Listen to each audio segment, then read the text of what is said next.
கிறிஸ்துவுக்கான அன்பானவர்களே, ஆண்டவருடைய நல்ல பெயரிலே உங்களை வாழ்த்தி ஆசீர்வதிக்கிறேன். தேவனுடைய கிருபையும் சமாதானமும் நம்மை ஆண்டு வழிநடத்துவதாக. இந்த நாளின் தியானத்திற்காக ஒரு வசனத்தை உங்களுக்கு முன்பாக வைக்கிறேன். அது வெளிப்படுத்தின விசேஷம் 22 அதிகாரம் 12வது வசனம்.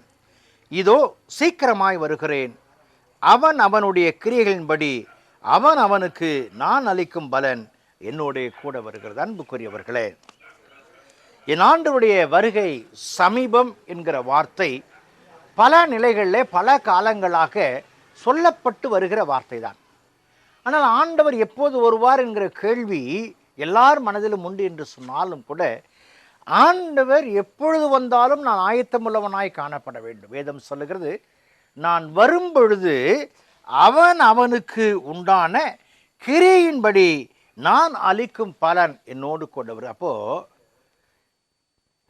நம்முடைய செயல்பாடுகளுக்கு தக்கதான பலனை என் தேவனாகிய கடவுள் வரும்பொழுது கொண்டு வருகிறார்.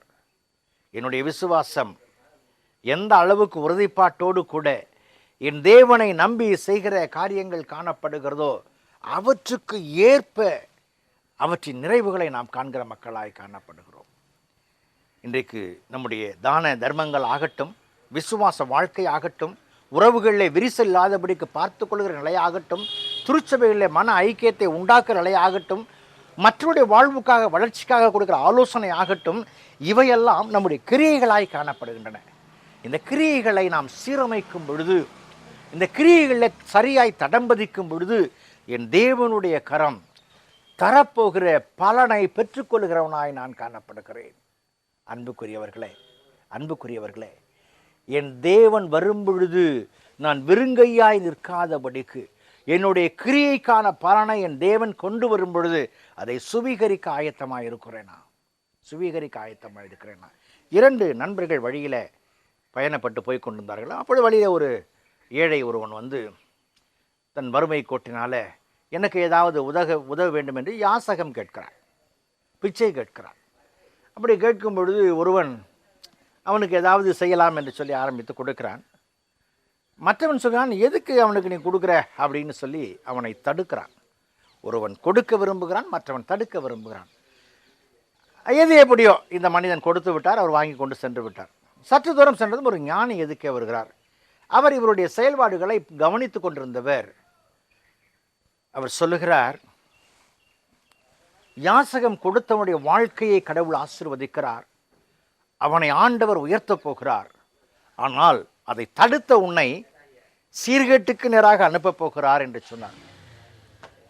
இந்த மனிதன் துடித்து போய்விட்டான். ஒரு சிறிய செயல் என்னுடைய எதிர்கால வாழ்க்கையே குலைத்து விட்டதே என்று சொல்லி அவரிடத்தில் போராடுகிறான். நான் போய் அவனுக்கு நானும் கொடுத்துட்டு வரேன் அப்படிங்கிறான். அப்போ அவர் சொல்கிறாரு, நீ போய் அவனை பார்க்க முடியாது. ஏனென்று சொன்னால் அந்த வடிவத்தில் வந்தது இறைவன் என்று சொல்லுகிறார். ஒரு வாய்ப்பு கிடைக்கும் பொழுது அதை பயன்படுத்தாதபடிக்கு, அதை செய்ய வேண்டிய காலத்தில் செய்யாதபடிக்கு விடும் பொழுது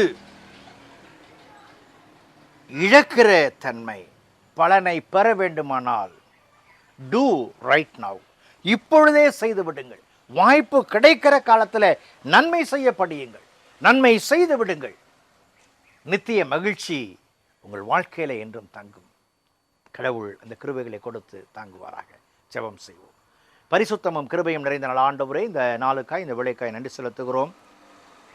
உம்முடைய நாமம் மகிமைப்படும்படியாக நீர் நன்மை செய்யும்படியாய் தந்த கிருபைகளை இப்பொழுதே செய்து உம்மை கனப்படுத்த உதவி செய்யும். ஆசீர்வதியும். இயேசுவின் ஜெபிக்கிற ஜெபங்கள் பிதாவே, ஆமென்.